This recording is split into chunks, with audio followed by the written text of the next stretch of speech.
Hello friends, आज हम पढ़ने वाले हैं फार्माकोलॉजी यूनिट 1 के जो हमने एमसीक्यू वाली सीरीज़ शुरू की थी उसका सेकंड पार्ट है। अगर जो आपने फर्स्ट पार्ट नहीं देखा है तो उसके लिए उसका लिंक डिस्क्रिप्शन में दे दिया है, आप वहां से देख लीजिएगा।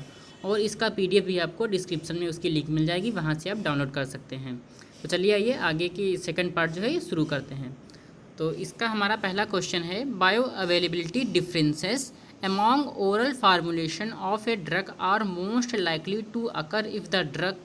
कह रहे हैं कि बायो अवेलेबिलिटी में जो डिफरेंस आते हैं जब हम ओरल किसी फार्मूलेशन को लेते हैं तो कैसे अकर होते हैं। ठीक है, तो इसका जो हमारा आंसर है, आंसर नंबर सी, ये इज इनकम्प्लीटली एब्जॉर्ब ड्रग। ठीक है, अगर जो इनकम्प्लीटली एब्जॉर्ब ड्रग होगी तभी जो है बायोअवेलेबिलिटी में डिफरेंस देखे जाएंगे। ठीक है, फिर अगला क्वेश्चन हमारा है, the most important factor governing absorption of a drug from intact skin.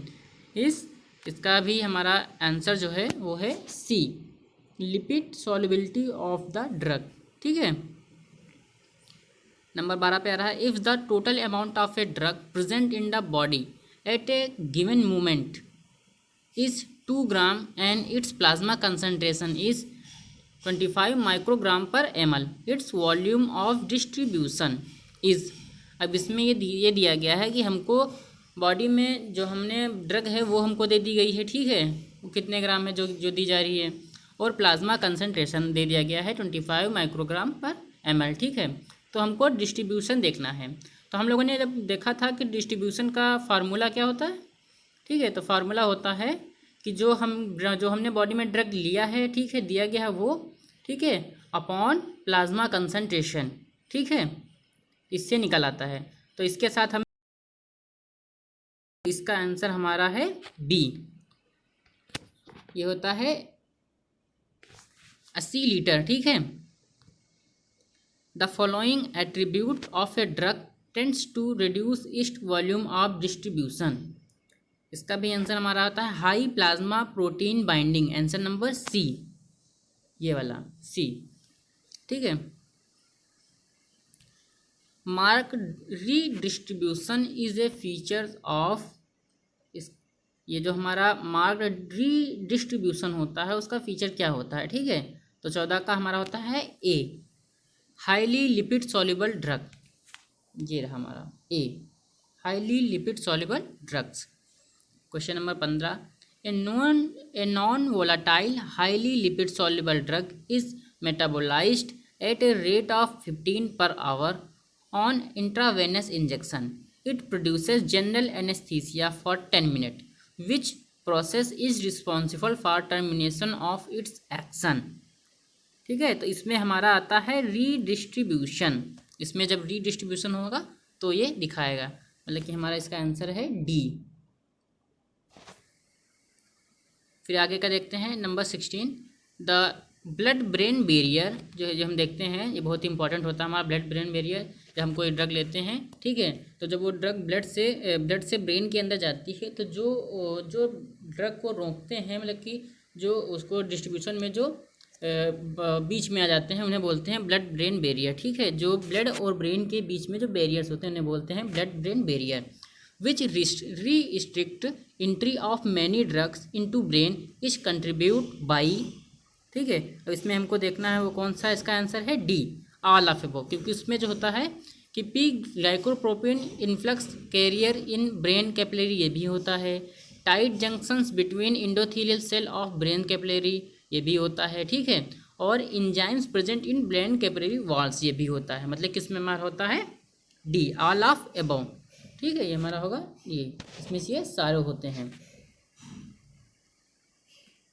आगे का देखते हैं 17, विच of the following is not true of the blood brain barrier. अब इसमें आप एक चीज़ देखिएगा कि इसमें यहाँ पे इन्होंने नॉट लगा दिया है, नॉट लगा दिया।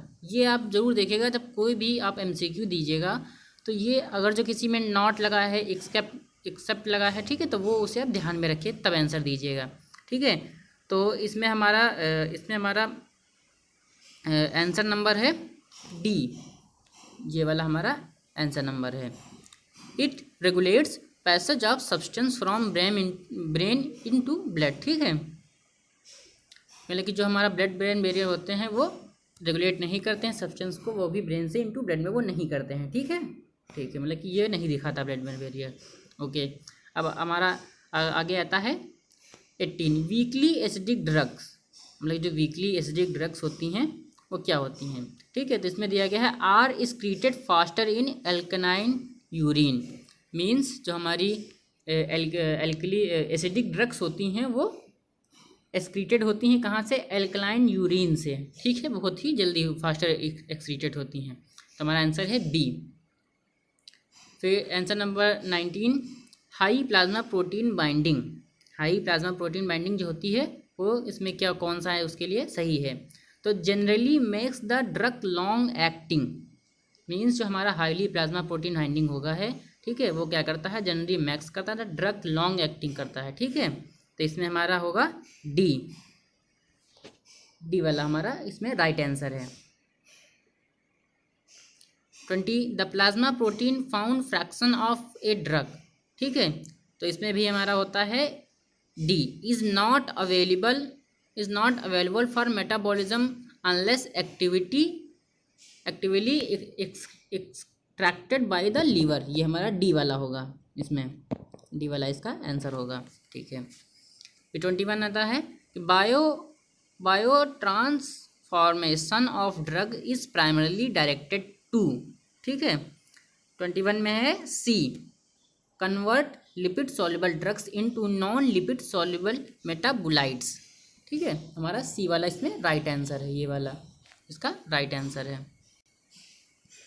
फिर आता है 22 which of following is a pro drug. मतलब कि जो प्रो ड्रग्स होती हैं वो कौन सी हैं। ठीक है, तो हमारी प्रो ड्रग्स क्या होती हैं, इसमें से कौन सी ड्रग हमारी प्रो ड्रग है, इसका है डी, एनालाप्रिल। एनालाप्रिल जो होती है वो हमारी प्रो ड्रग है, ये डी वाली हमारी प्रो ड्रग है।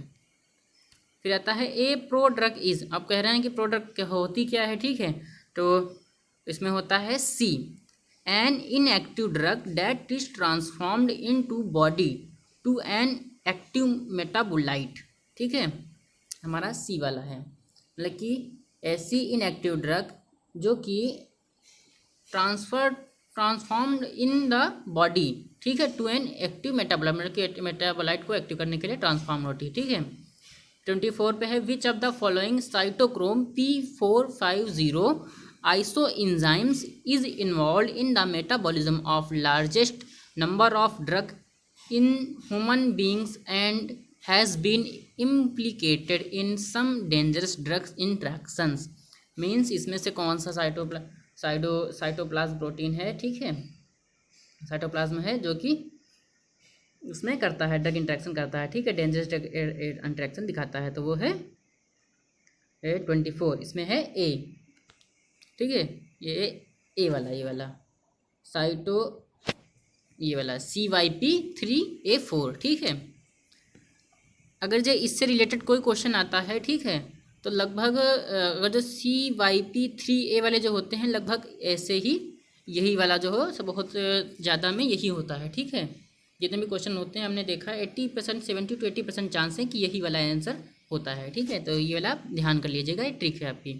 ठीक है, the following is not true to cytochrome P450 isoenzyme of CYP2D6। ठीक है, 25 में हमारा है A, it generates the hepatotoxic metabolites normal acetyl benzoquinone imine from paracetamol, जैसे कि हमारा ये वाला है, ये वाला जो है ये हमारा सही आंसर है इसमें। ठीक है, 26 पे आता है the most commonly occurring conjugation reaction for drug and their metabolites is. 26 में हमारा ए है ग्लूकोरोनाइडेशन। ठीक है, ये वाला हमारा ए, ये वाला इसका राइट आंसर है। 27 में हमारा आता है microsomal enzyme induction can be A cause of. जो हमारा माइक्रोसोमल एंजाइम इंडक्शन होता है वो किसका कॉज है, तो होता है टॉलरेंस का। ठीक है, ड्रग टॉलरेंस का इसका कॉजेज होता है। ठीक है, कॉजेज ऑफ। ठीक है, number 28 the following drug metabolising reaction is entirely non microsomal ठीक है, तो इसमें हमारा है डी, एसाइलेशन। इसका आंसर होगा हमारा एसाइलेशन। ठीक है, तो आज के क्वेश्चन हमारे ख़त्म हो गए। इसका पार्ट 3 भी हम लाएंगे, यूनिट 1 का जो पार्ट 3 हमारा है वो भी हम लाएंगे इसका। ठीक है, तो आपको कैसा लगा वीडियो ये कमेंट करके जरूर बताइएगा। और इसका पीडीएफ जो है, पीडीएफ लिंक इसका हम इसके डिस्क्रिप्शन में दे देंगे, तो वहाँ से आप डाउनलोड कर लीजिएगा। ठीक है, और इसके जो आंसर्स होते हैं, अगर जो आप नहीं नोट कर पा रहे हैं तो ये को नीचे हुए सारे दिए हुए हैं। ठीक है, तो वहीं से आप नोट कर लीजिएगा। तब तक के लिए थैंक यू।